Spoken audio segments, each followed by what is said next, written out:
강의를 작년 12월인가 11월에 하고 이제 오랜만에 다시 강의하게 됐는데, 오늘 우리 이 복음주의 조직신학 중권 35장 330페이지입니다. 동정녀 탄생 논의의 중요성 먼저 다루도록 하겠습니다. 자, 여기 앞에 개요를 해놓은 거 보면 동정녀 탄생에 대한 증거, 성경적인 증거하고 초대교회 전승에 대한 내용이 있고요. 그 다음에 동정녀 탄생에 대한 반대 주장들이 어떤 것들이 있는가, 그 다음에 동정녀 탄생의 신학적인 의미, 이렇게 세 부분으로 되어 있습니다. 이 내용들을 좀 오늘 다루려고 하는데요.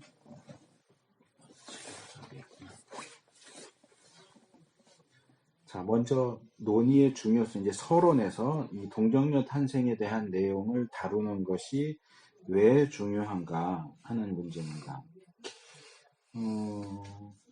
동정녀 탄생이 뭔가요? 동정녀 탄생?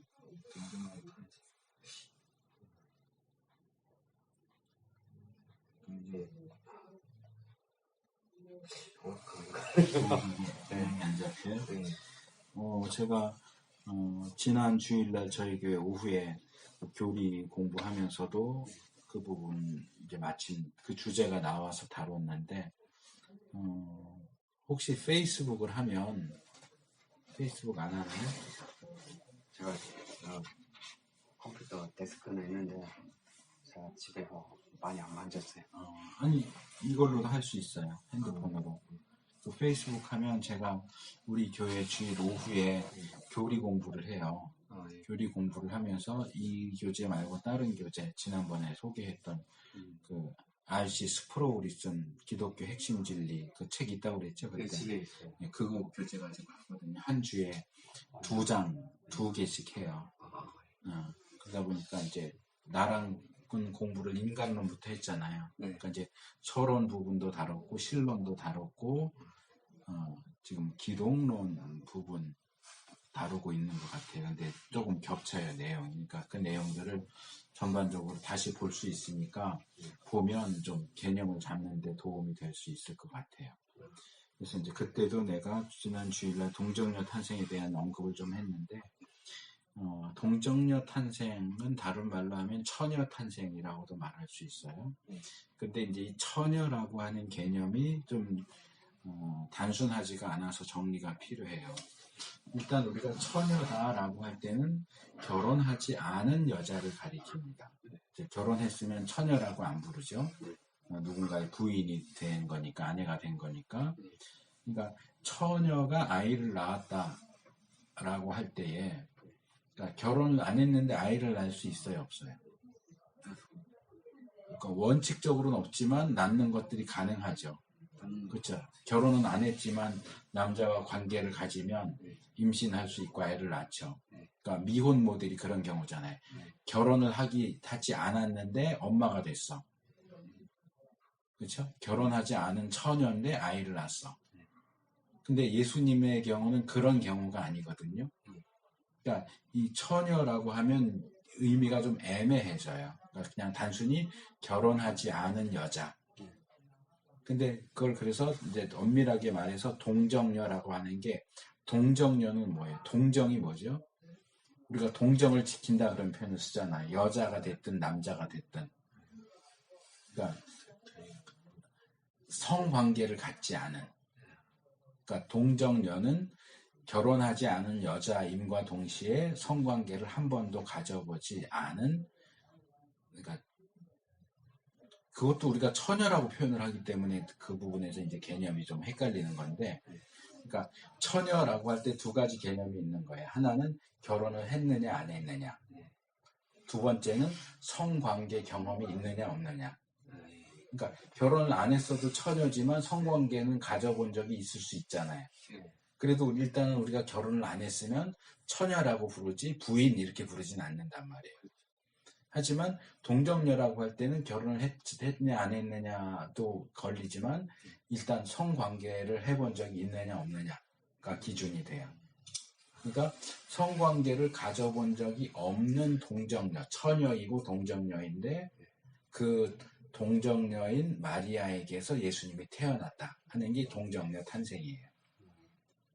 근데 이제 여기 중간에도 그 내용이 나오지만 중간에 이 기독교를 반대하는 그런 사람들의 입장에서는 어떤 이야기도 하느냐 하면 마리아가 처녀 동정녀가 아니었다. 그러니까 마리아와 로마 군사 사이에 성관계가 돼서 사실은 예수님이 처녀가 아이를 낳은 것 같지만 사실은 처녀가 낳은 게 아니고 로마 어떤 군인의 아들이다. 결혼은 안 했지만 로마 군인과 성관계를 해서 아이가 태어난 게 그게 예수다. 이런 주장을 하는 사람들도 있어요. 좀 알레고리적인.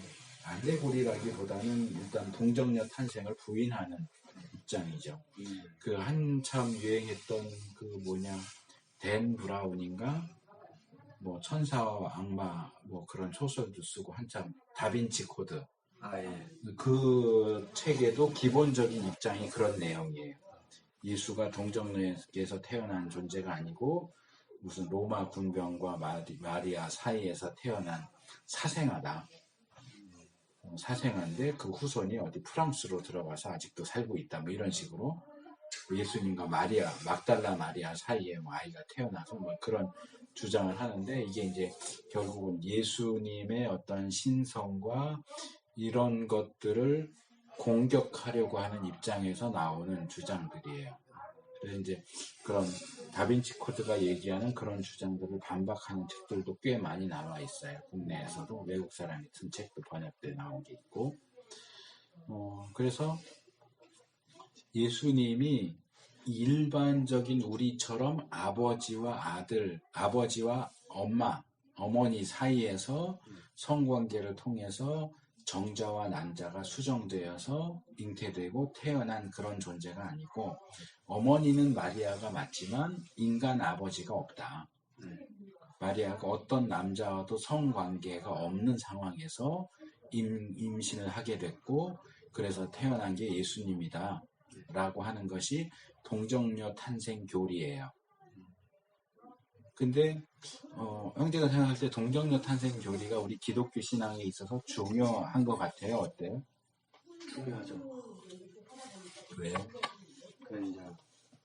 그거는 또 이단들의 그 공격도 있고 또 이거를 또 교리적으로 또 우리가 알아둠으로써 일반 병신들이 알아둬야만이 거기에 반박할 수 있는 내용이 생기기 때문에 정확하니 그렇지 않으면 또 오해가 생기고 저기 싸움이 그거는 이제 다르게 바꿔서 표현하면 변증적인 이유라고 말할 수 있어요. 그러니까 누군가가 기독교에 대해서 공격을 하고 예수님에 대해서 공격을 할 때 우리가 이 부분을 잘 알아야 거기에 대해서 올바르게 답변을 해주고 흔들리지 않을 수 있다. 이건 우리가 이제 구원론, 교회론, 종말론 하면 마지막에 변증학 하기로 했잖아요. 이제 거기서 이제 주로 다루게 되는 그런 문제이기는 해요. 거기서도 뭐 동정녀 탄생을 다루게 될지는 모르겠지만, 근데 이제 그런 측면에서도 물론 실질적인 면에서 중요하기도 하지만,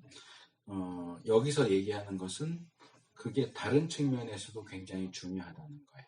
왜냐하면 예수님의 동정녀 탄생 교리는 예수님이 누구신가? 우리가 앞에서 예수님의 신성과 인성을 배웠잖아요. 그리고 이제 이 36장부터는 예수 그리스도의 사역해갖고 예수님이 어떤 일을 하셨는가? 그러니까 앞에는 예수님이 어떤 분이신가? 인격. 이제 이 기독론도 두 부분으로 나눠지는데 전반부는 예수님이 어떤 분이신가? 이걸 예수님의 인격이라고 해요. 그다음에 예수님이 어떤 일을 하셨는가를 예수님의 사역 이렇게 얘기를 해요. 예수님의 사역에 이제 뭐 공생애라든가 이런 것들이 나오지만 제일 중요한 부분은 우리가 이제 다음 주에 3장을 다 한꺼번에 다루겠지만 제일 핵심적인 게 뭐냐면 속죄예요. 우리의 죄를 용서받을 수 있도록 속죄하시고 구원하시는 것이 예수님 사역의 가장 중요한 부분이란 말이에요. 네. 근데 예수님의 그 속죄 사역은 예수님이 누구시냐 하는 것과 관련이 돼 있어요. 근데 예수님이 누구시냐라고 할 때 중요한 그 근원이 되는 것 중에 하나가 동정녀 탄생이에요. 그래서 이 동정녀 탄생은 우리가 예수님의 신성과 인성을 다 배웠지만 이 신성과 인성을 둘 다 지지해주는 중요한 교리예요. 그러니까 예수님이 아버지가 누구예요? 하나님이죠. 아버지가 하나님이에요. 아버지가 하나님이기 때문에 예수님은 하나님인 거예요. 그러니까 이게 이제 성경에 나오는 기본적인 이제 논리인데, 개의 새끼는 개죠. 말의 새끼는 말이고, 그렇죠? 마찬가지로 사람의 자식은 사람이에요. 신의 아들은 신이죠. 그런 개념이에요. 그래서 아버지가 하나님이라는 얘기는 예수님도 하나님이다. 그래서 이 동정녀 탄생에 있어서 예수님의 아버지에 대한 논의로 들어가면은 하나님 아버지가 예수님의 아버지니까 예수님도 하나님이다, 신이다. 예수님의 신성을 지지하는 내용이 되고, 예수님의 어머니는 누구예요? 인간 마리아잖아요. 물론 이 부분에서도 논쟁이 있어요. 이 마리아가 낳은 것이 인간이냐 신이냐 하는 것 때문에 한동안 초대교회에서 많은 논쟁이 있었는데, 어쨌든 마리아 자신은 인간이란 말이에요. 때문에 예수님의 어머니가 인간이라는 얘기는 예수님도 인간이다. 그러니까 하나님이 아버지이기 때문에 예수님도 하나님이고, 어머니가 인간이기 때문에 예수님이 인간이다. 그러니까 예수님은 신성과 인성을 함께 가지고 계시는 분이다. 를 이야기할 때 굉장히 중요한 근거가 되는 교리가 바로 이 동정녀 탄생 교리예요. 그리고 또 하나는 뭐냐면, 예수님이 우리와 똑같은 인간이시지만 죄가 없으시다.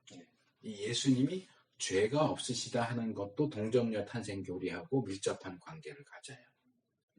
그러니까 우리가 이건 이 앞에서 다룬 내용인데, 우리와 똑같은 인간이라고 하면 우리는 다 죄인으로 태어나는데, 우리의 인성은 다 죄에 물들어 있는데, 예수님도 인성을 취했다면 죄로 물든 인성을 취하신 게 아니냐.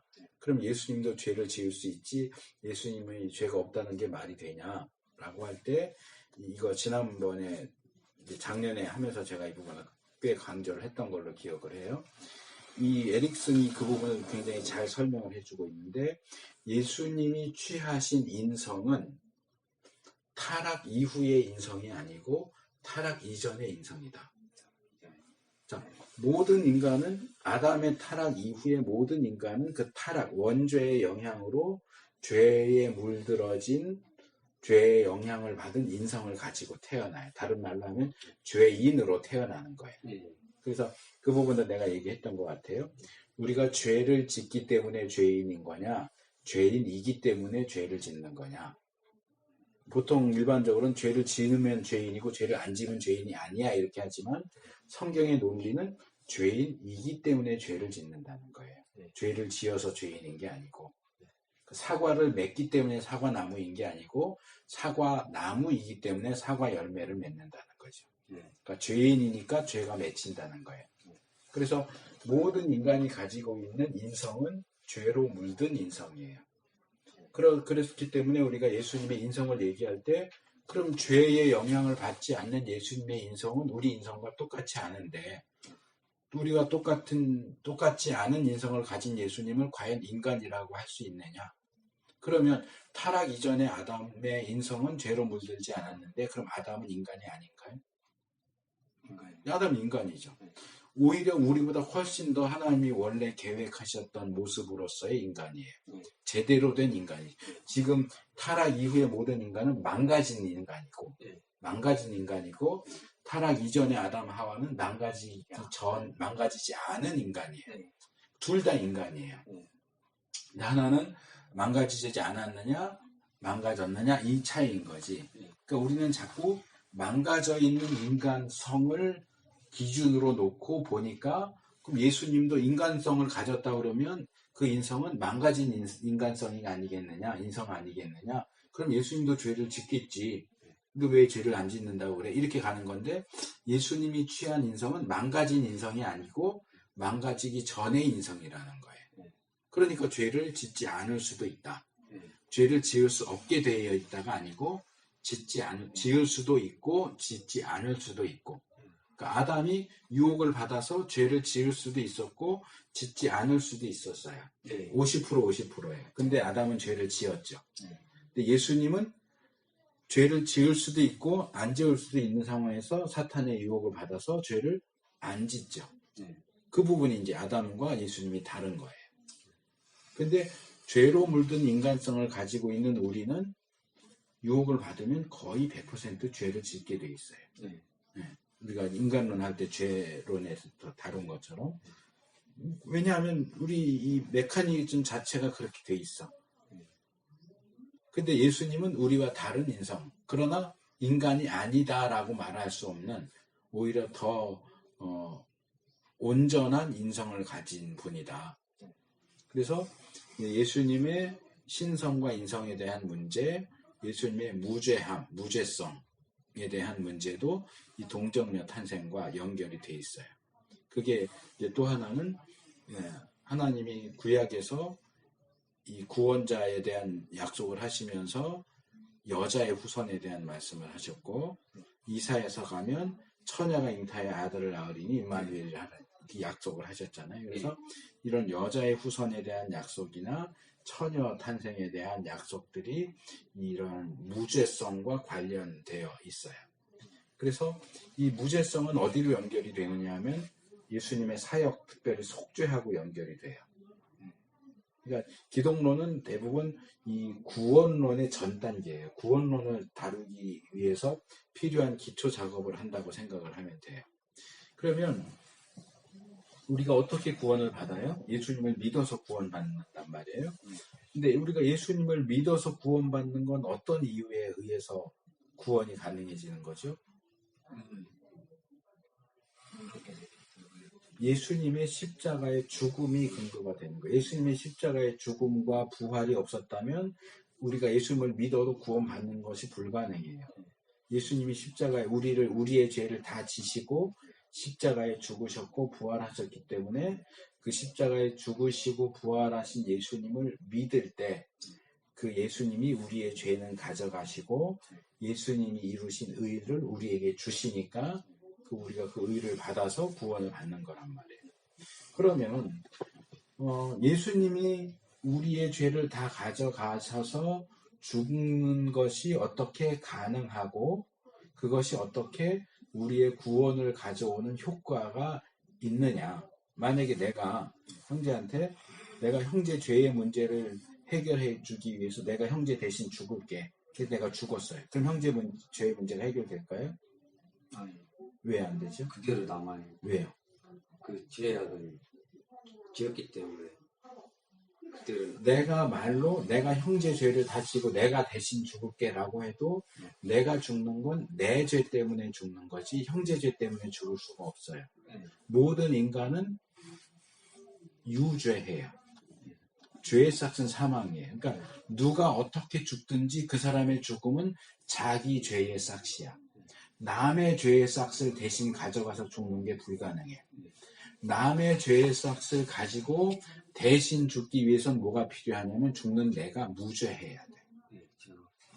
죄가 있는 사람이 죽으면 자기 죄 때문에 죽는 거지 남의 죄 때문에 죽는 게 불가능하단 말이에요. 그러니까 예수님이 우리의 구원을 위해서 죽으신다라고 할 때는 뭐가 전제가 되어야 하냐면 예수님이 죄가 없다라는 게 전제가 돼야 된단 말이에요. 그러니까 지금 얘기하는 걸 연결을 계속 시키셔야 돼요. 동정녀 탄생 교리는 예수님의 신성과 인성을 지지하고 이 신성과 인성이 같이 있으면서 여자의 후손 임마누엘의 약속 처녀 탄생과 관련해서 예수님의 무죄함이 지지가 되는 거고 이 무죄함 위에 뭐가 들어가면 예수님의 대속적인 죽음 다른 죄인들의 모든 죄를 짊어지고 죽으시는 것이 가능하고 효과가 있기 위해서는 대신 죽는 그 존재가 죄가 없어야 한다. 죄가 있는 자는 대신 죽는다고 아무리 말을 해도 대속의 효과를 가져올 수가 없다는 거예요. 그래서 이 동정녀 탄생 교리가 무너지면 기독론이 무너지고 구원론이 무너져요.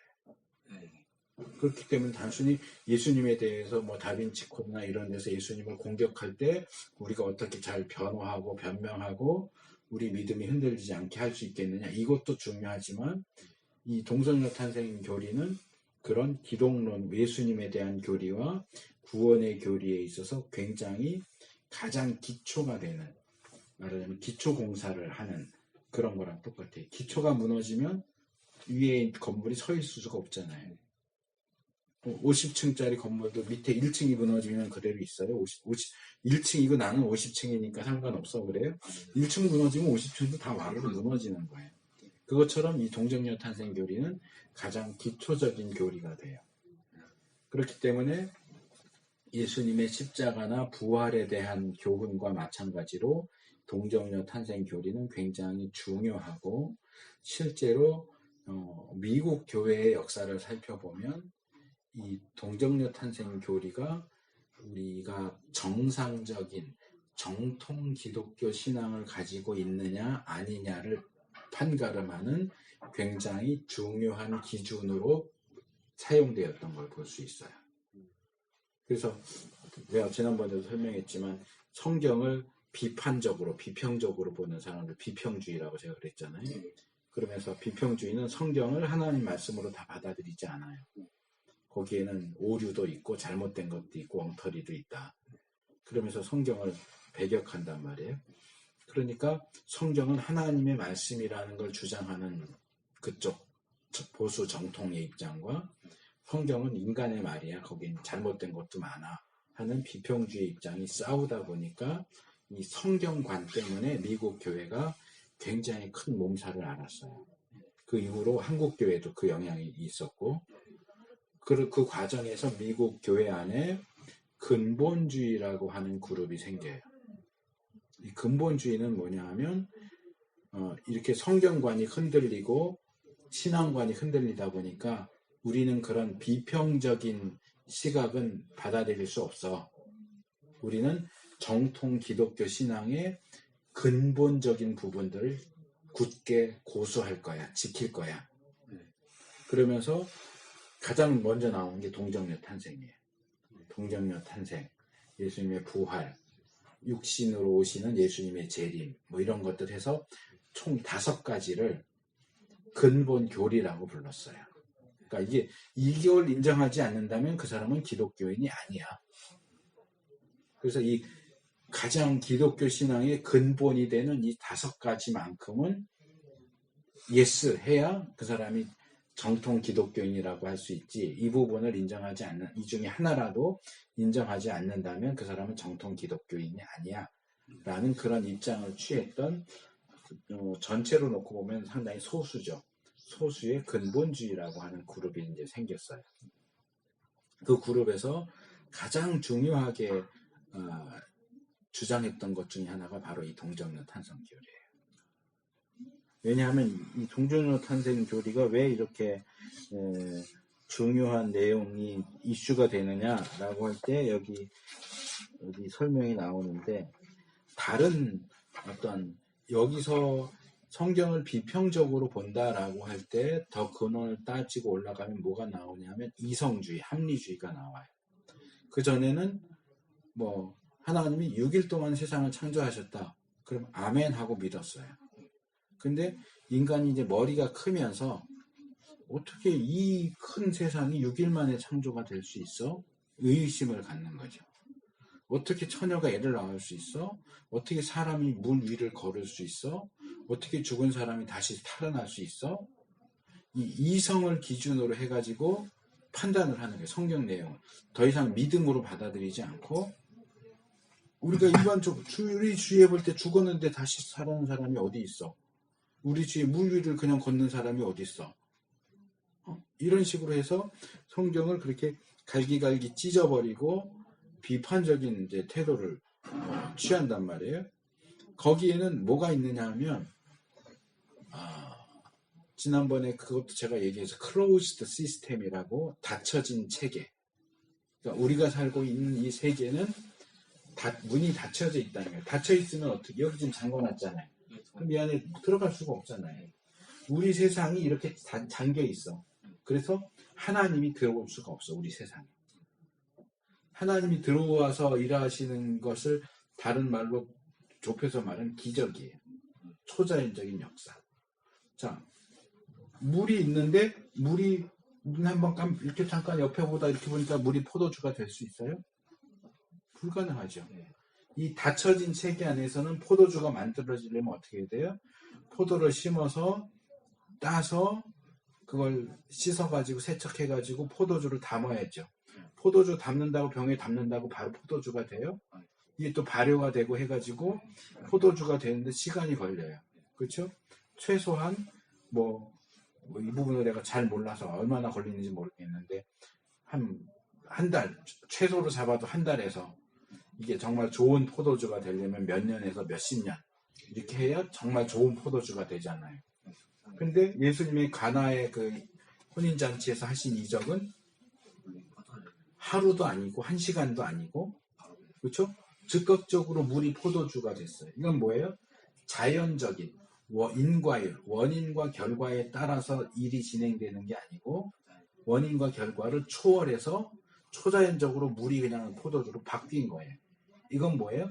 하나님의 개입, 하나님의 능력이 발휘되었기 때문에 이적이 일어나는 거지, 자연적인 세계, 이 닫혀져 있는 체계 안에서는 그런 일이 일어날 수 없다는 거예요. 그러니까 이 사람들의 기본 입장은 우리 인간 이성에 위배되는 기적, 초자연적인 일, 그런 건 있을 수 없어라는 거예요. 근데 다른 일반적인 기적 같은 거는 어떻게든 좀 설명이 가능하고 믿을 수 있는데 그 좀 제일 믿기 어려운 게 뭐냐? 동정녀 탄생이라는 거예요. 처녀가 아이를 낳는다. 아까 말한 것처럼 동정녀가 아니고 처녀인데 사실은 몰래 남자를 만나서 성관계를 가져서 임신을 했다. 애를 낳았다. 미혼모가 됐다.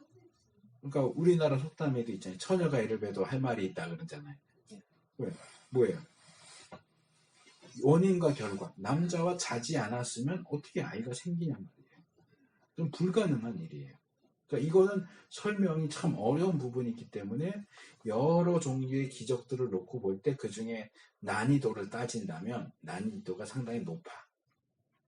이 동정녀 탄생을 믿는 것은 좀 많이 어려워. 다른 이적들을 믿는 것보다.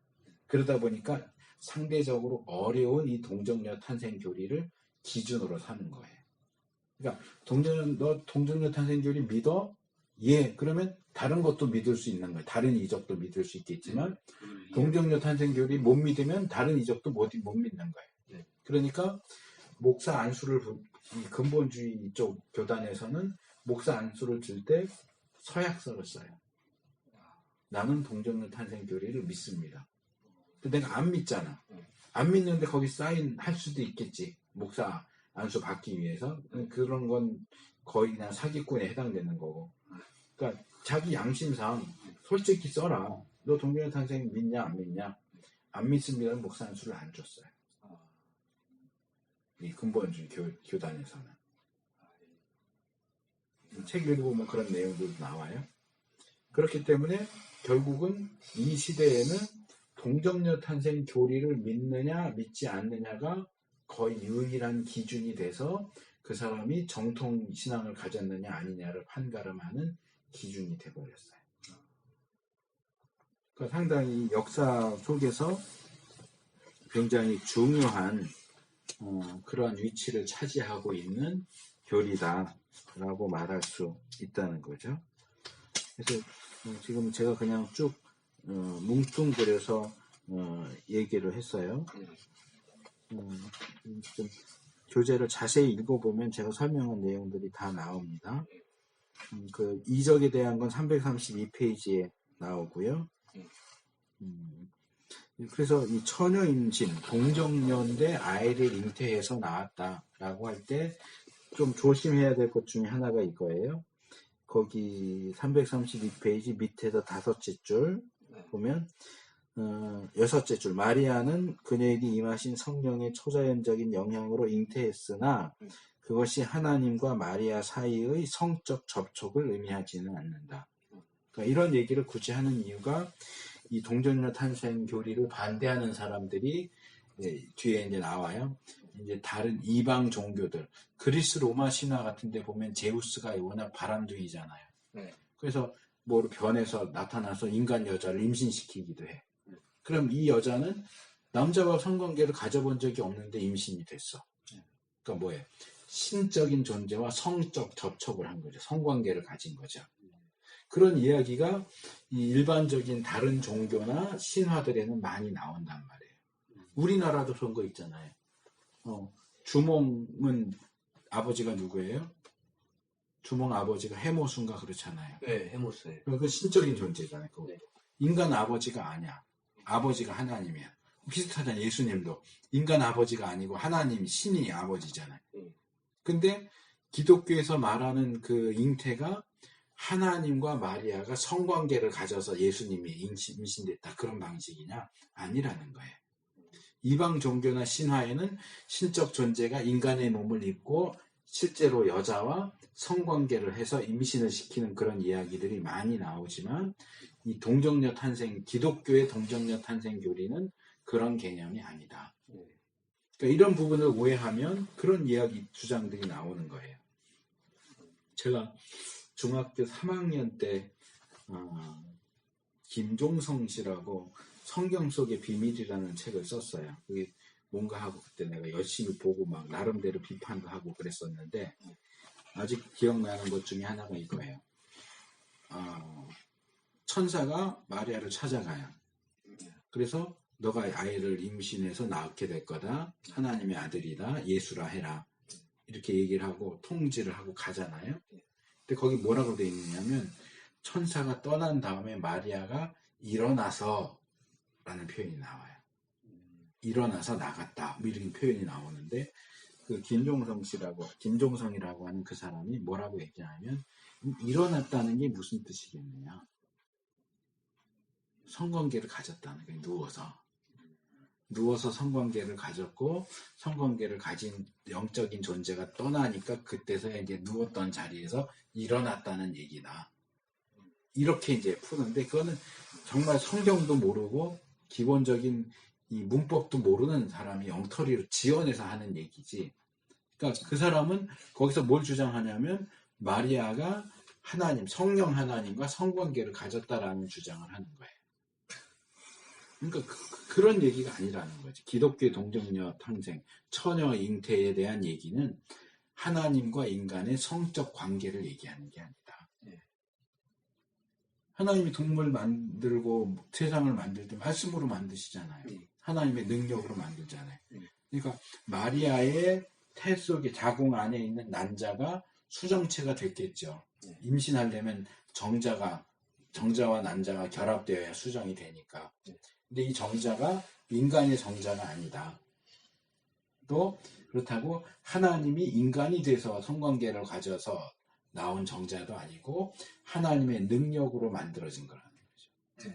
그러니까 여기 율책을 읽다 보면 그 얘기가 나오는데 그 아빠가 없고 엄마가 없으면 그게 어떻게 정상적인 인간이냐. 그럴 수 있잖아요.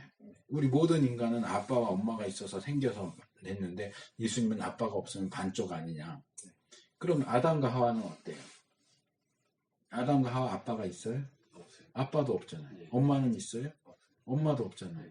그러면 뭐 아빠나 엄마 한쪽만 있는 사람이 반쪽이면 그럼 아빠 엄마 다 없는 아담 하와는 뭐예요?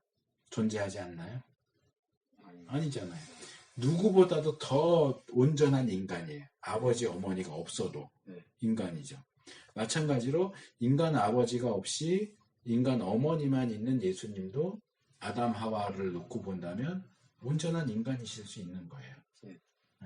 그런 부분에서 자꾸 하나님을 우리 인간의 수준으로 끌어내려서 뭐 신과 인간이 성관계를 가졌다 이런 식으로 얘기하는 것은 성경이 얘기하는 동정녀 탄생 교리하고는 너무 거리가 멀다. 그러니까 이런 부분에서 오해하지 않도록 조심하는 것이 필요하다 하는 내용이고요. 그 다음에 동정녀 탄생이나 동정녀 잉태 뭐 이런 용어를 어떻게 쓸 것인가 하는 것에 대한 얘기가 333페이지 둘째 단락에 나오고요. 그 다음에 여기 번역이 잘못됐는데요. 거기 셋째 단락에 보면 다섯 번째 줄에 또 다른 사람들은 그리스도의 무엇성을 주장하는데 동정녀 탄생이 없어서는 안 되는 요소라고 주장한다. 이건 번역을 잘못했어요. 무엇성이 아니고 무죄성이에요. 네.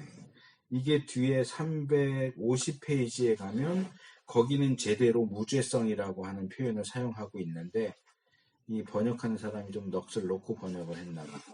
몇 번째입니까? 333페이지에 셋째 단락, 다섯째 줄. 여기 350페이지 첫째 줄에 보면 거긴 무죄성이라고 나와요. 그러니까 무죄성이라고 하는 게 맞아요. 무호성이라고 하면 안 돼요. 그 무호성은 성경의 무호 얘기할 때 쓰는 표현이지 예수님의 경우는 무죄성이라고 표현하는 게 맞아요. 이런 것들을 좀 세심하게 신경을 쓰면서 번역을 해야 되는데 좀 여기가 틀렸다는 거죠. 네, 여기 무호성이라고 하면 안 되고 무죄성이라고 해야 맞아요.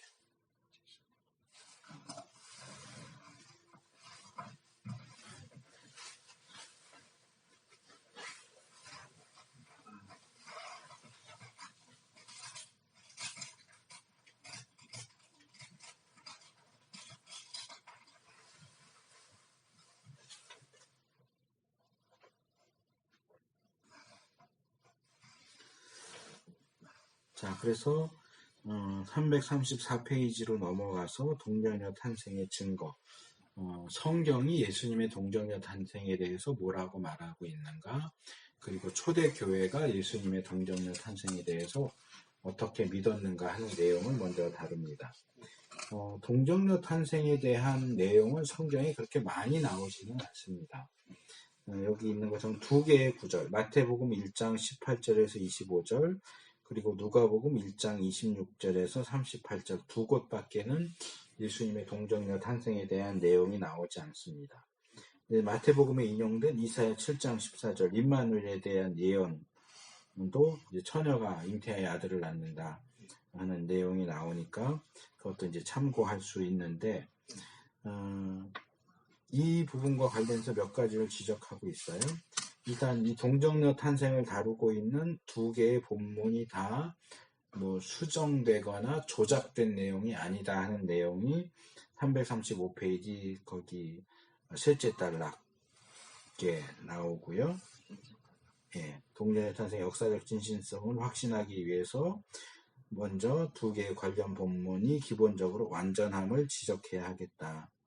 그래서 그 내용을 보시면 나오는데 이 본문이 수정되거나 조작된 것이 아니다. 여기 레이몬드 브라운이라는 사람이 이 사람 카톨릭 쪽 신학자인데요.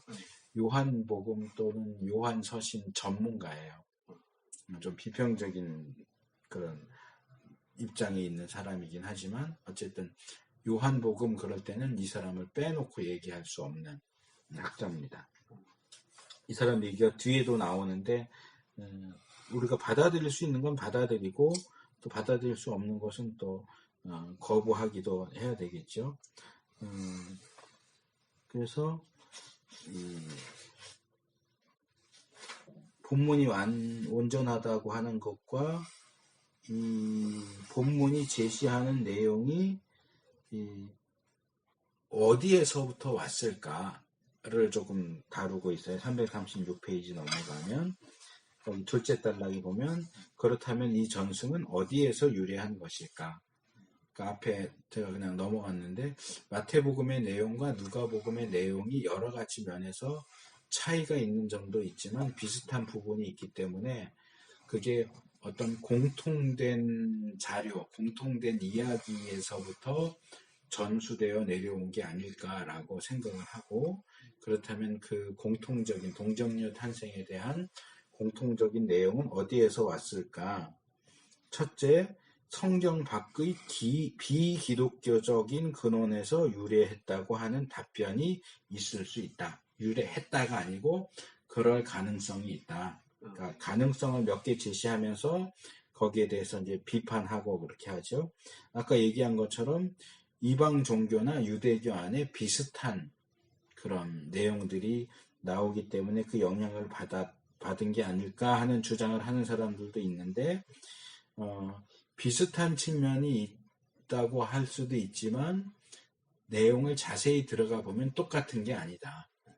아까 말한 것처럼 처녀가 애를 뱄다. 그런 것은 비슷하지만 뭐 그리스 로마 신화나 우리나라 옛날 이야기, 신화적인 이야기들도 보면 결혼을 분명히 안 했고 처녀인데 아이를 잉태했다라는 내용이 나오지만 구체적으로 들어가 보면 내용이 다르다는 거죠. 예수님의 동정녀 탄생과 그런 신화적인 이야기에 나오는 처녀가 아이를 베는 거하고는 구체적인 내용이 들어가면 다르다. 보통 다른 종교나 그런 신화에서는 성관계를 가져요. 그런 신적인 존재가 인간으로 변해서 실제로 성관계를 갖는데 아까도 강조해서 말한 것처럼 기독교의 동정녀 탄생 교리는 그런 성관계를 얘기하는 게 아니다. 그래서 비슷하다고 해서 다 똑같지는 않다라는 거 비판을 하고 있고, 둘째로 요셉과 마리아에게서부터 나오지 않았겠느냐. 우리 마리아는 직접 들었잖아요. 천사로부터 동정녀 탄생에 대한 얘기를.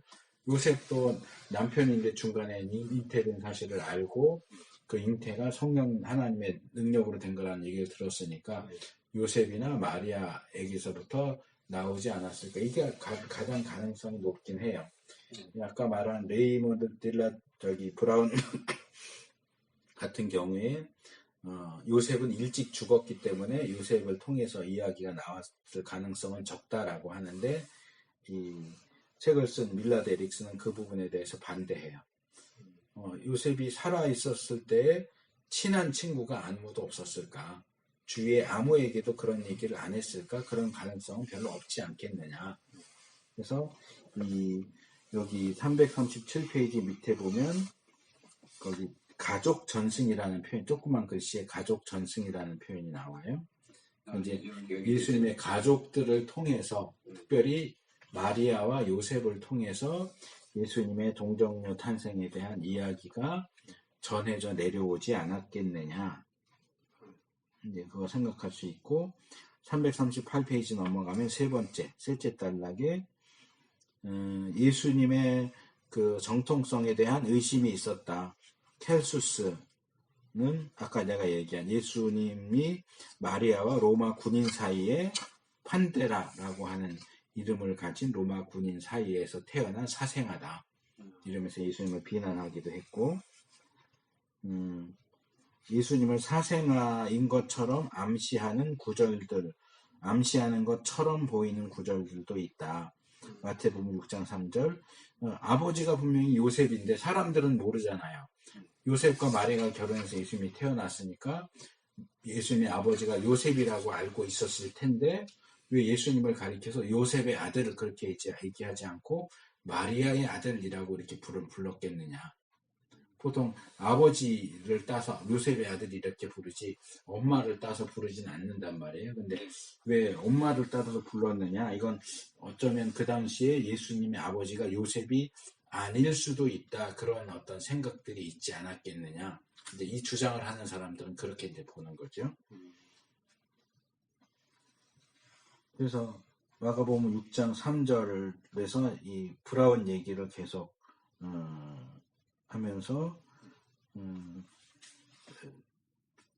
사생아에 대한 얘기가 나오는데 거기에 대해서도 여기 반박하는, 너무 이런 표현들만 놓고 예수님이 사생아라는 사상이 그 당시 있었다라고 말하는 것은 좀 성급한 결론이 아니겠느냐 라고 얘기합니다. 요한복음 8장 41절에서도 음란한 중에 나왔다라고 하는 표현을 예수님에게 얘기하는 걸로 적용을 하는데, 뭐 그런 소문이 있었을 수도 있다라는 건 인정을 합니다. 339페이지 셋째 단, 예수가 사생아라는 소문이 있다는 것에 대해서 그다지 놀랄 필요는 없다. 그런 오해가 있을 수는 있었지만 그것은 사실은 아니고 예수님과 부모와의 관계는 상당히 견고했었다고 하는 것들, 예수님의 순종했다라든지 이런 이야기들을 통해서 지적을 합니다. 그래서 성경에는 동정녀 탄생에 대한 구절이 2개밖에 안 나오지만 그 부분들은 분명히 예수님이 동정녀에게 잉태되어서 탄생했다는 사실을 분명하게 제시해주고 있다라고 하는 걸 다루고 있고요. 그 다음에 초대교회 전승이요. 몇 가지를 다루는데 첫째가 사도신경입니다. 사도신경에 그러니까 아주 초기로 올라가는 이 사도적인 신앙을 고백하는 내용 가운데 동정녀 마리아에게 잉태됐다라고 하는 내용이 들어가 있는 거 보니까 아주 초기부터 예수님의 동정녀 탄생이 믿어졌다라고 하는 걸 볼 수 있고, 두 번째는 340페이지 넘어가서 이 이그나티우스 신경, 안디옥의 주교인 이그나티우스의 신경에 이 부분이 나온다. 그래서 이 동정녀 탄생은 그리스도의 캐리그마, 마리아의 처녀성을 큰 소리로 외쳐야 될 신비 중에 하나다. 뭐 이렇게까지 이야기를 했다. 그래서 메체네 얘기도 나오죠. 이그나티우스가 동정녀 탄생을 전혀 새로운 사실이 아니라 그리스도에 관해 익히 알려진 사실로서 받아들이고 있음을 깨닫게 된다면 그것은 동정녀 탄생에 대한 믿음이 1세기가 끝날 무렵에는 벌써 퍼져 있는 상태였음을 알려주는 증거가 된다. 초대교회에서는 예수님의 동정녀 탄생을 일반적인 것으로 받아들였고 믿어왔다. 그러니까 이게 중간에 누가 만들어낸 게 아니고 신약 성경에도 초대교회에서부터 이 부분에 대한 신앙이 있어 왔다. 그 반대에 대한 내용도 그 밑에 단에 단락에 소개되고 있죠. 이교도에 의해서도 반대가 나왔고 유대인들도 역시 반대했다. 그러면서 사람들 이름이 중간쯤에 나오죠. 켈수스, 케린투스, 카포크라테스, 에비온파. 그러니까 이 부분은 이제 예수님의 인성을 거부하거나 신성을 거부하거나 양쪽 다 이제 속할 수 있겠죠. 그래서 이런 반대가 역시 초기부터 나왔는데, 이런 반대가 초기부터 있었다는 얘기는 거기에 대한 신앙도 초기부터 있었다는 것에 대한 반증이 되기도 하죠. 그래서 이 반대들을 조금 더 본격적으로 다뤄주고 있어요. 341페이지부터 동정녀 탄생에 대한 반대들. 동정녀 탄생에 대한 뜻밖의 무지. 이건 뭐냐 하면 예수님과 가까웠던 사람들이 예수님이 동정녀 탄생하셨다는 사실을 모르고 있는 것처럼 보인다. 예수님의 동생들도, 그러니까 동정녀 탄생 중에 중요한 요소가 뭐예요? 예수님의 아버지가 하나님이다. 예수님의 아버지가 하나님이라는 걸 알았다면 예수님의 동생들이 우리 큰형은 우리 아버지, 우리랑은 달리 우리 아버지 요셉이 아버지가 아니고 하나님이 아버지야. 그러면 동생들이 예수님을 믿어야 되잖아요. 근데 성경은 예수님이 부활하시기 전까지는 예수님 동생들이 예수님을 믿지 않았다고 그런단 말이에요. 그러면 예수님의 동정녀 탄생을 알았다면 믿지 않았을까? 예수님을 안 믿었다는 얘기는 예수님의 동정녀 탄생을 몰랐을 수 있지 않을까 하는 주장이 있다는 거죠. 심지어는 마리아조차도 동정녀 탄생에 대한 부분에서 혼란이 있는 것 같다. 뭐냐 하면 예수님이 초기에 공생애를 시작하셨을 때 예수님이 미쳤다 하는 소문이 들렸고 가족들이 예수님을 붙잡으러 왔다 하는 내용이 나온단 말이에요. 여기 소개되는 내용이 어디냐면 마가복음 3장 21절과 31절. 그러니까 예수가 제정신이 아니라고 생각했기 때문에 데려가기 위해서 쫓아왔다는 거죠. 그래서 이제 이 부분을 변론하기 위해서 밀라드 에릭스는 예수님을 붙잡아 가기 위해서 온 사람들이 예수님의 친척들이었다. 가족들이 아니고 친척이었다. 라고 주장을 합니다. 342페이지 둘째 단락 보면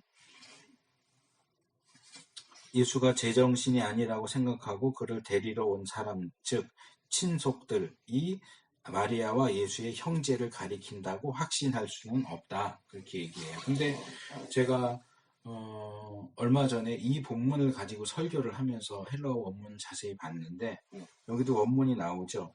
그로부터 온 사람들이라고 되어 있다고, 친속들이라고 번역된 단어가 그의 사람들이에요. 소유격 써서.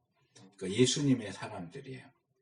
근데 제가 볼 땐 예수님의 사람들이라고 할 때 뭐 사촌의 팔촌이고 예수님의 직계 가족은 안 나왔다. 이건 제가 볼 땐 말이 안 돼요. 거기 당연히 예수님의 가족들, 직계 가족들이 왔을 거라고 저는 생각을 해요.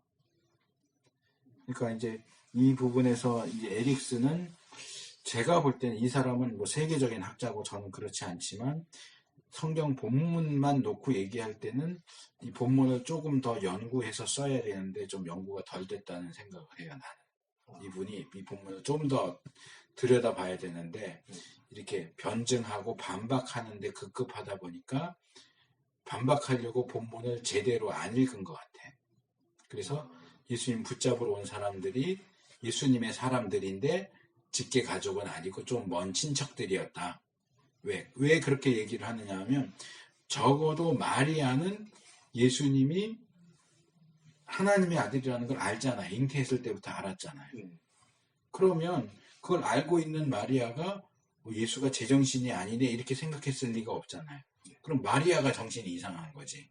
그렇게 했다고 한다면. 그러니까 마리아는 알고 있었기 때문에 예수님 행동이 좀 이상해도 붙잡으러 나오지 않았다.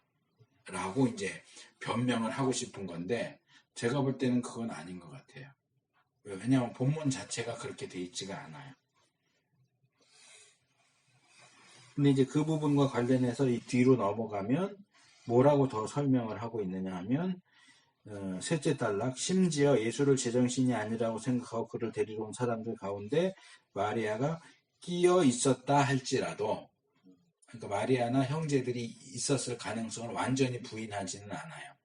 있었다 할지라도 모순이 되지는 않는다. 왜냐하면 마리아는 예수님이 하나님의 아들이라는 사실을 알았기 때문에 그러면 뭔가 그렇게 사람들에게 비난을 받고 미쳤다라는 소리를 듣지 않고 뭔가 좀 확실하고 대단한 방법으로 자신을 드러낼 수 있다고 기대하지 않았겠느냐. 이 부분은 저는 동의해요.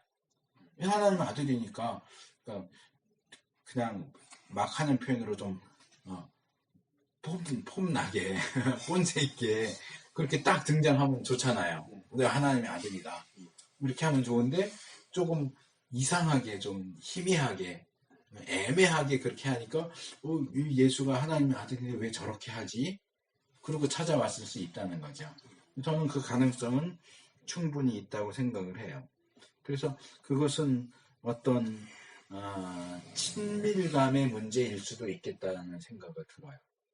그러니까 동생들이 예수님을 안 믿었단 말이에요.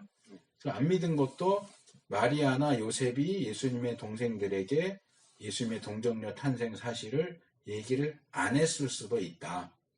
했다면 들어서 알았으면 믿었을 텐데 이렇게 갈 수도 있지만 얘기를 했어도 안 믿을 수도 있다는 거죠. 저는 그 생각을 해요. 안 믿을 수도 있다. 왜냐하면 어렸을 때부터 만약에 들었다고 하면 같이 밥 먹고 같이 자고 싸우기도 했겠죠. 형제들인데 아무리 예수님이라고 해서 어릴 때 안 싸웠겠어요? 죄 짓는 것까지는 아니어도 티격태격도 하고 다 보고 자랐는데 저도 제가 자란 교회에서 교육전도사를 처음 시작을 했는데 담임 목사님이 내가 태어날 때부터 나를 봤던 분이에요. 그러니까 그 목사님이 나를 전도사로 세워놓고서도 한 번도 나를 전도사라고 부른 적이 없어. 강단에서 설교하다가도 저를 부르면 준기 이렇게 부르지 김전도사 이렇게 안 불러요. 왜? 어렸을 때 봤으니까 익숙하니까 전도사로 세워놓고선도 전도사라고 안 불러요. 그러니까 형제들이 같이 자랐잖아요. 30살 먹을 때까지 같이 자라고 생활하고 오빠고 형인데 그 형한테 주님 이렇게 하기가 쉬웠겠어요? 그러니까 너무 익숙하니까. 그러니까 나는 그것을 구약에 나오는 베레수사 사건하고 연결시켜서 생각을 해요. 사무엘 시대에 사무엘이 어렸을 때 블레셋과 전쟁하면서 자꾸 지니까 법궤를 가지고 나가다 뺏겼단 말이에요. 블레셋 사람들한테. 법궤를 뺏겼는데 이 법궤가 나중에 돌아오죠. 소 2마리, 암소 2마리 수레에다 실어갖고 들어오다가 베세메스에서 그 들여다보다 사람들이 죽는단 말이에요. 그러니까 이것을 우사의 집에다 갖다 놨어요. 그러다가 이게 나중에 다윗이 이제 법궤를 모셔오려고 하다가 수레에 싣고 우사가 수레에 앉아서 가다가 덜컹 하면서 이 법궤가 수레에서 떨어지게 생겼어. 떨어지면 깨지잖아요. 그러니까 그거를 붙잡았단 말이에요. 떨어지지 않게 하다 붙잡았는데 하나님이 거기 손을 댔다고 우사를 죽여버리셨어. 그러니까 원래는 이 법궤는 볼 수도 없는 거거든요. 출애굽기 보면 제사장들만 법궤 있는데 그것도 대제사장만 들어갈 수 있고 나를 때도 제사장이 그거 다 덮어가지고 이렇게 옆에 채 이렇게 꿰면 채만 나와서 보이고 법궤 자체는 안 보이거든요. 그래서 그걸 보면 죽는다 그랬단 말이에요. 만지는 건 물론이고 봐도 안 되는데 우사가 봐도 안 되는 걸 붙잡았어요. 왜 그랬을까? 물론 덜컹하니까 엉겹결에 잡았을 수도 있는데 저는 그게 익숙함의 문제라는 거죠. 몇십 년을 자기 집에 있었어. 법궤가. 어렸을 땐 저게 뭐지? 저거 뭔데? 조심해. 가까이 가지마. 만지지마. 했을 텐데 그냥 늘 자기가 자라면서 집에 있던 거니까 이제는 너무 익숙해져서 다른 가구랑 별 다를 바가 없는 거예요. 거기에 대한 경외감도 조심스러움도 없어. 그러니까 그런 가운데서 덥석 잡지 않았겠느냐. 그렇다면 어려서부터 함께 자란 형인데 어려서부터 듣긴 들었어. 예수님, 야, 너희 큰형은 아버지가 사실은 요셉이 아니고 하나님의 아들이야. 근데 그걸 얼마나 진지하게 받아들였느냐 하는 문제도 있을 거고 워낙 같이 자랐으니까 예수님에 대해서 그냥 이제 어느 사이에 이제 희미해지면서 그냥 형.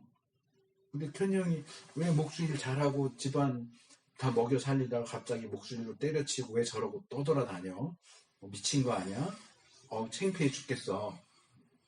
이러고 나갈 수 있다고 저는 생각을 해요. 충분히. 그래서 얘기를 했다고 해서 이게 100% 예수님에 대한 믿음으로 연결될 수 있겠느냐. 마리아 자신이 동정녀 탄생으로 예수님을 낳았어도 예수님의 행동을 마리아가 다 이해할 수 있었겠느냐. 이런 부분에 대해서 뭔가 좀 더 자연스러운 설명이 가능하지 않겠느냐. 이런 부분을 설명하기 위해서 구태여 본문을 조금 틀어서 이게 예수님의 친가족은 아니야. 먼 친척이야. 이렇게 비틀어 놓을 필요는 없다고 저는 생각을 해요.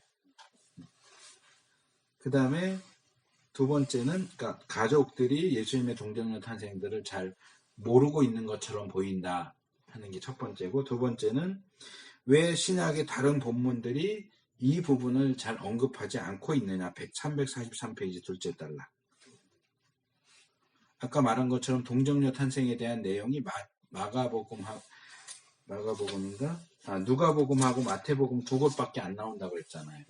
그럼 왜 다른 복음서는 얘기 안 하고 사도행전도 얘기 안 하고 서신서에서도 이 부분을 이거 좀 꺼줄래요? 너무 덥다. 얘기를 안 하고 있겠느냐. 이게 이렇게 중요한 교리인데.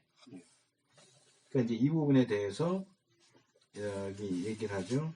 그러나 모든 일에서 침묵의 소리를 주의해야 되는 것과 마찬가지로 여기서도 침묵에 주의해야 된다. 왜 말을 하지 않을까? 왜 마가가 얘기하지 않을까? 왜 요한이 얘기하지 않을까? 왜 서신서들이 이 부분에 대해서 얘기하지 않을까? 그걸 몰라서 얘기를 안 한 걸까? 중요하지 않기 때문에 얘기를 안 한 걸까? 한편으로는 너무 당연하기 때문에 얘기를 안 한 걸 수도 있어요.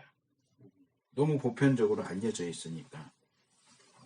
그래서 이 부분에 대해서는 그냥 간략하게 그렇게 말할 수 있을 것 같아요.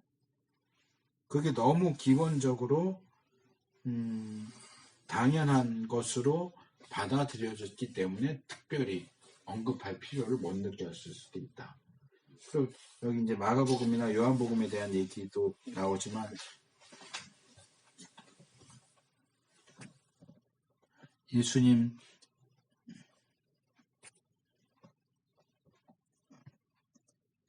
어렸을 때의 이야기가 안 나오잖아요.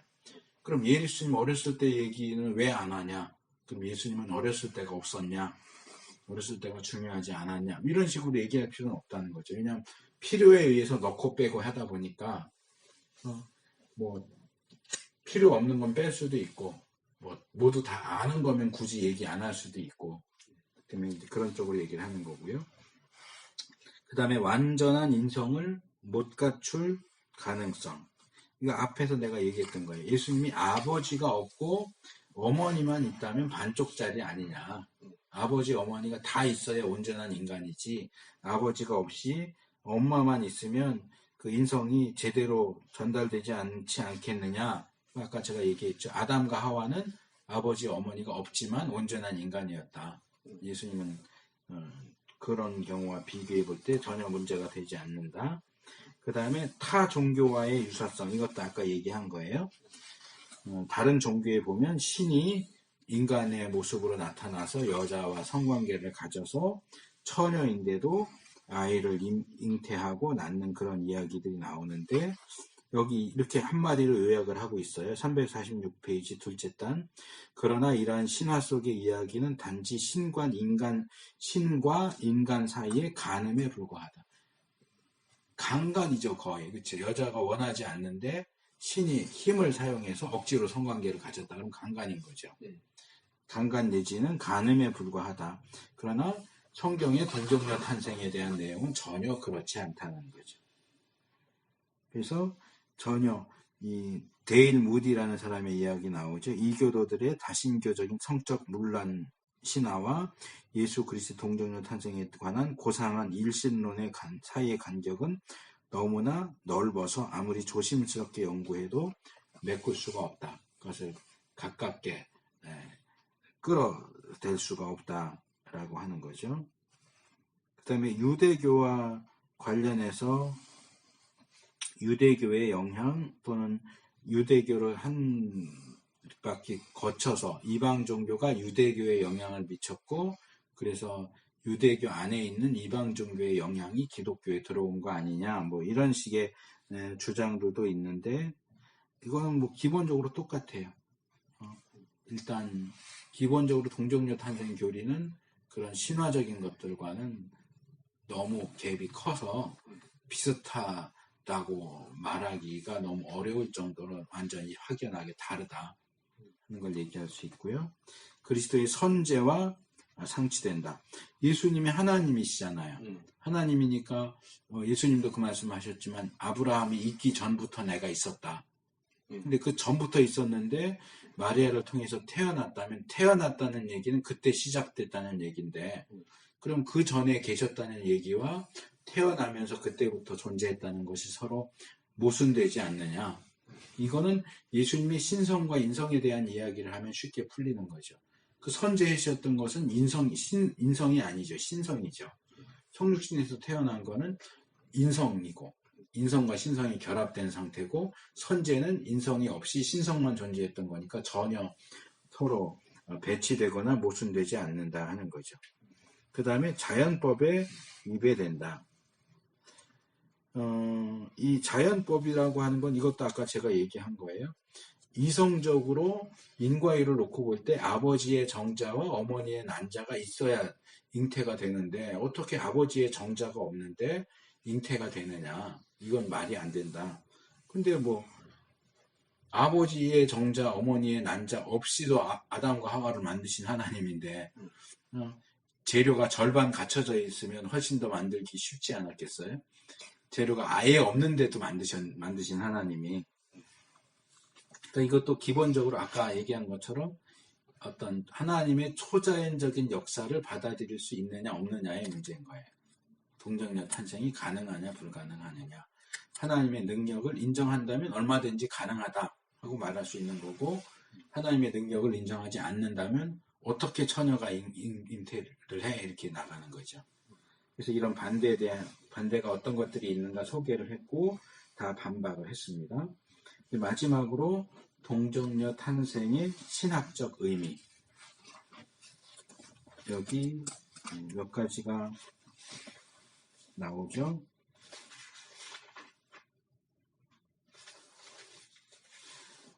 첫째로 348페이지 제일 밑에 단락입니다. 단순히 대답하자면 그것이 실제로 발생한 사건이기 때문에 중요하다. 실제로 발생한 거니까. 실제로 발생한 걸 아니라고 할 거는 없잖아요. 그리고 지난번에 내가 그 불투만 얘기하면서 예수님의 부활, 그 부활이 사실이 아니라도 우리가 믿는 게 중요하다 그렇게 말했다고 그랬잖아요. 불투만이. 그래서 그 제자들이 거기에 대해서 그건 너무 심하다 했는데, 우리의 신앙은 사실에 근거한 거예요. 허구에 근거하지 않아요.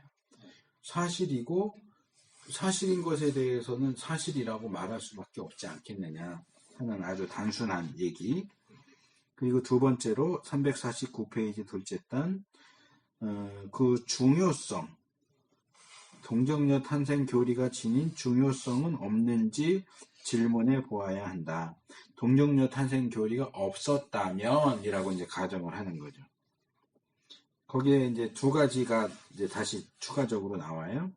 그래서 만일 둘째 줄 동정녀 탄생 교리가 없었다면 하나님과 인간 사이의 완전한 합일이란 불가능했을 것이라는 주장이 있어요.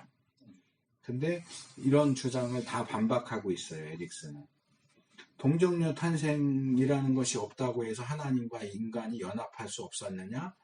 그건 아니라고 보는 거죠.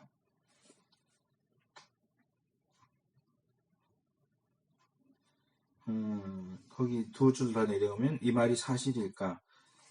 그 위에부터 봐야 되겠네. 예수가 평범한 남자와 여자 사이 단순한 성적 관계 속에서 태어난 것이라면, 그래서 그러면 인간에 불과하죠. 아버지도 인간이고 어머니도 인간이니까. 그러면 하나님과 동시에 그러니까 신인이 될 수 없다. 과연 그 주장이 맞느냐? 아까 앞에서 제가 설명할 때 동정녀 탄생은 예수님의 신성도 지지하고 인성도 지지한다 그랬잖아요. 아버지가 하나님이니까 예수님도 하나님이고, 어머니니까 인간이니까 예수님도 인간이다. 근데 만약에 동정녀 탄생이 아니면 아버지도 인간이고 어머니도 인간이니까 그냥 예수님은 인간이야. 이 주장이에요. 여기서 말하는 주장은. 그 말이 과연 맞겠느냐?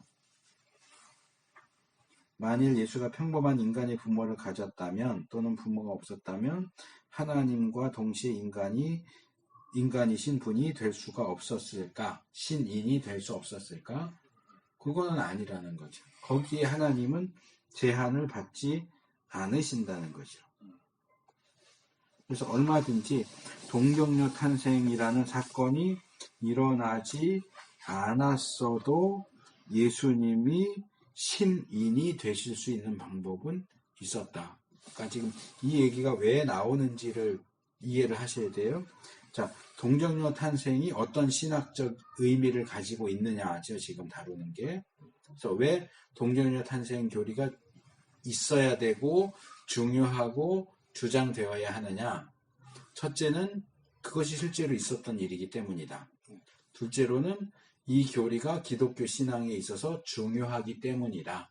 근데 왜 중요하냐라고 할 때 동정녀 탄생 교리가 없다면 예수님이 신인이라고 하는 주장이 성립될 수 없기 때문에 중요하다라고 주장하는 사람들이 있는데, 이 에릭슨은 그건 아니다라고 말하는 거예요.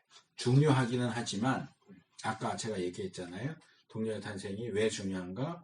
예수님의 신성과 인성에 대한 문제, 예수님의 무죄성에 대한 문제, 그 다음에 속죄에 대한 문제의 기초가 되기 때문에 중요하다. 근데 그것 외에도 동정녀 탄생 교리가 없으면 예수님이 신인이라고 하는 주장, 이 양성설이 성립이 안 된다라고 주장하는 사람들이, 그래서 동정녀 탄생이 중요하다라고 주장하는 사람들이 있는데, 정말 그들의 주장처럼 그럴까? 그건 아니다. 하나님이 예수님을 신인으로 세우고자 하신다면 꼭 동정녀 탄생이라는 방법을 통해야만 그렇게 할 수 있다. 그건 아니라는 거죠. 그러니까 이건 너무 지나치게 거기에 무게를 너무 많이 두는 거야. 무슨 말인지 이해됐어요? 네. 이게 철학적인 측면이 강하다 보니까 그런 논리적으로 따지는 내용들이 자꾸 나오는 거예요. 이게 진짜 이거를 딱 공부시켜서 여기 교사하니까 내용은 어느 정도 알겠는데 중간 넘어가면은 조금 난이도가 있어요. 그렇죠. 쉽진 않아요. 두 번째는 뭐냐면 동정녀 탄생이 예수님의 무죄성에 필수 불가결하다. 아까 이 동정녀 탄생은 예수님이 죄가 없으시다는 것과 굉장히 밀접한 관계가 있다. 그러니까 이 부분을 또 강화시켜서 예수님이 동정녀 탄생을 하지 않으셨다면 예수님은 무죄하실 수 없다라는 주장을 하는 사람들이 있는데 이 부분에 대해서도 에릭스는 그건 아니다. 동정녀 탄생이 아니라도 얼마든지 예수님이 신인이 되실 수 있고 무죄한 존재로 하나님이 얼마든지 세울 수 있다. 꼭 동정녀 탄생을 통해야만 그렇게 되는 건 아니다. 그러니까 동정녀 탄생을 너무 중요하게 보고 그게 없으면 마치 이것도 안 되고 저것도 안 되고 이런 식으로까지 하는 건 동정녀 탄생을 너무 중시하는 태도라는 거죠. 중요하긴 한데 그거를 적당한 선까지 가야 되는데 그러니까 뭐가 몸에 좋다 그러면 적당하게 먹어야 되는데 그걸 배 터지게 먹으면 오히려 탈이 나잖아요. 그러니까 동정녀 탄생 교리가 중요하긴 한데 중요하다라고 하는 요 선을 지켜야 되는데 너무 많이 가버렸어. 동정녀 탄생이 아니면 예수님은 신인이 될 수도 없다. 동정녀 탄생이 아니었다면 예수님은 무죄할 수 없다. 이렇게까지 주장하는 건 너무 지나치다. 간단하게 말하면 그 얘기를 하는 거예요. 그 다음에 넘어와서 왜 중요하냐 351페이지 둘째 단 제일 밑에 줄 보시면 그러면 어째서 이 교리를 가르치는 것이 중요하다고 할 수 있을까? 그래서 여기 네 가지를 얘기합니다. 거기 숫자가 붙어 있죠. 첫째, 동정녀 탄생 교리는 우리의 구원이 초자연적 현상임을 일깨워 준다. 그러니까 우리의 구원을 위해서는 예수님이 필요하고요. 예수님이 성육신 하시는 게 필요하고요. 예수님의 성육신이 동정녀 탄생이라는 방식을 통해서 이루어지는데 이게 자연적인 게 아니잖아요. 아까도 이 동정녀 탄생은 자연적인 게 아니다라고 하는 반대가 있었는데 그거 자체가 중요하다는 거죠. 예수님의 탄생 자체가 초자연적인 거예요. 그 초자연적인 역사 위에 우리의 구원을 위한 일들이 이루어지는 거예요. 그러니까 결국 우리의 구원도 초자연적인 역사다. 인간이 노력해서 이룰 수 있는 게 아니고 하나님의 초자연적인 능력을 통해서만 우리 구원이 이루어진다는 사실. 제일 밑에 줄 구원은 전적으로 하나님의 사역임을 우리에게 상기시켜준다 하는 겁니다. 둘째로 동정녀 탄생은 하나님의 구원이 전적으로 은혜의 선물임을 우리에게 상기시켜준다. 동정녀 탄생과 관련해서 마리아가 굉장히 강조되죠. 특별히 로마 카톨릭에서는 이 교재 앞부분에 보면 나와요. 제가 그냥 줄거리 중요한 것들만 다루느라고 지적을 안 하고 넘어왔는데 로마 카톨릭 교회 안에는 마리아에 대한 교리들이 있어요. 그러니까 왜 하필이면 마리아냐? 그래서 마리아가 신의 어머니냐, 인간의 어머니냐 하는 논의가 있었어요. 초대교회부터. 그래서 데오토코스냐, 안드로포토코스냐 이런 표현 가지고 논쟁을 많이 했어요. 예수님의 낳은 것이 인간이냐, 신이냐. 근데 예수님은 신이니까 신일 수도 있고 인간일 수도 있는데 그렇다고 해서 마리아를 신의 어머니라고까지 부르는 것은 우리 개신교에서는 반대하죠. 근데 카톨릭에서는 신의 어머니라고 보는 거예요. 그래서 마리아한테 기도도 하죠. 그래서 예수님에게 기도하는 것보다 마리아한테 기도하는 게 더 효과가 있다고 생각을 해요. 카톨릭에서는.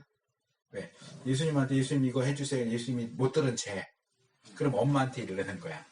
마리아한테 기도해서 이거 제가 기도했는데 예수님이 안 들어줘요. 좀 들어주라고 얘기해 주세요. 그러면 마리아가 예수님한테 예수야 제가 기도하는 거 좀 들어줘라. 그럼 예수님이 효자니까 마리아 말을 들을 수밖에 없다는 거예요. 그러니까 이런 개념 속에는 뭐가 있느냐면 마리아는 신의 어머니다. 신이신 예수님의 인간 예수의 어머니일 뿐만 아니라 신이신 예수의 어머니다. 성자 예수님의 어머니다. 근데 우리는 그걸 인정하지 않아요. 그래서 마리아를 굉장히 높이죠. 그래서 어디까지 가느냐 하면 마리아도 예수님만 동정녀 탄생한 게 아니고 마리아도 동정녀 탄생했다. 그리고 마리아가 예수님 낳은 이후에도 여전히 처녀였다. 예수님의 동생들은 마리아가 낳은 게 아니다. 이런 주장을 하고 마리아가 죽지 않고 승천했다. 이런 것까지도 막 여러 가지 이상한 교리를 만들어내는데 그게 다 어디에서 시작되느냐 하면 마리아를 특별한 존재로 보는 데서 시작해요. 근데 카톨릭에서 그렇게 너무 마리아를 높이니까 우리 개신교는 거기에 대한 반발로 또 마리아를 너무 끌어내려. 예수님 당시에 수많은 처녀가 있었을 거 아니에요. 그런데 왜 하나님이 특별히 마리아를 통해서 예수님을 태어나게 했을까? 마리아의 특별한 점도 있긴 있었던 거예요. 마리아가 정말 대단한 믿음의 여자인 건 사실이에요. 우리가 그 부분까지도 무시할 필요는 없다는 거죠. 마리아를 너무 신격화하는 것도 잘못됐지만 거기에 반대하느라고 마리아를 완전히 깔에 뭉개는 분위기예요. 개신교는. 근데 그렇게까지 할 필요는 없다. 그래서 그러나 마리아도 예수님의 동정녀 탄생에 있어서 한 건 아무것도 없죠. 사실은. 그냥 몸을 빌려드린 것뿐이죠. 그래서 그것이 역시 하나님의 은혜라고 하는 것. 세 번째, 동정녀 탄생은 구원자 예수만이 지닐 수 있는 독특성이다. 그러니까 이것은 오직 예수님의 경우에만 해당돼요. 그 외에는 이런 경우가 없어요. 넷째, 초자연적인 하나님의 능력과 주권에 대한 또 다른 증거가 있다. 구약이나 신약에 보면 이 어머니가 이 불임이어서 아이를 못 낳다가 하나님의 능력으로 아이를 낳게 되는 경우들이 종종 나오죠.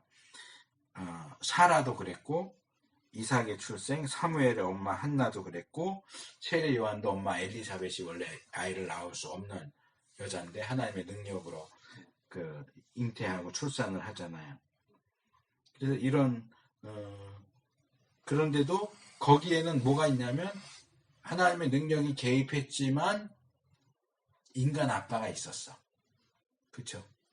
엄마가 불임이었지만 하나님의 능력으로 역사하니까 불임이던 사라가 아브라함과 사이에서 이삭을 낳았고, 불임이던 한나가 남편인 엘가나 사이에서 사무엘을 낳았고, 그리고 엘리사벳도 사가랴 사이에서 세례 요한을 낳았죠. 예수님의 경우는 그것과 비슷한 케이스처럼 보이지만 예수님의 경우는 인간 아버지가 없다는 면에서 또 더 특별한 부분을 가지고 있다. 그래서 이런 불가능해 보이는 것들을 하나님이 특별한 능력과 주권을 통해서 이루어 주셨는데 그게 결국 뭐냐? 우리의 구원을 위해서다. 이제 기독론적으로 말하자면 우리의 속죄를 위해서 그렇게 하셨다. 그렇기 때문에 이 동정녀 탄생 교리를 다루는 것은 굉장히 중요하다 하는 것. 일단 여기까지 35장 내용을 마치도록 하겠습니다. 잠깐 쉬겠습니다.